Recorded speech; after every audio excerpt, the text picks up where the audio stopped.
দল হিসাবে 15.5 বছর আমাদের সাথে যে বৈরিতা করা হয়েছে, আমাদের নিবন্ধন কেড়ে নেওয়া হয়েছে, অফিসগুলোতে তালা ঝুলানো হয়েছে, আমাদেরকে স্বস্তির সাথে চলতে দেওয়া হয়নি, দফায় দফায় আমাদেরকে নির্যাতন করা হয়েছে বিভিন্নভাবে, শেষ পর্যন্ত আমাদেরকে শেষ মুহূর্তে দিশাহারা সরকার নিষিদ্ধ ঘোষণা করে তারপরে তাদের কলিজা ঠান্ডা করেছে।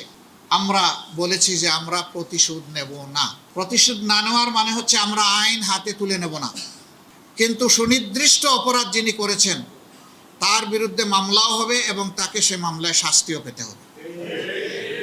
গণহত্যার বিচার করতে হবে, আবার 15.5 বছর ধরে যে সমস্ত অপরাধ করা হয়েছে সেইটারও বিচার করতে হবে।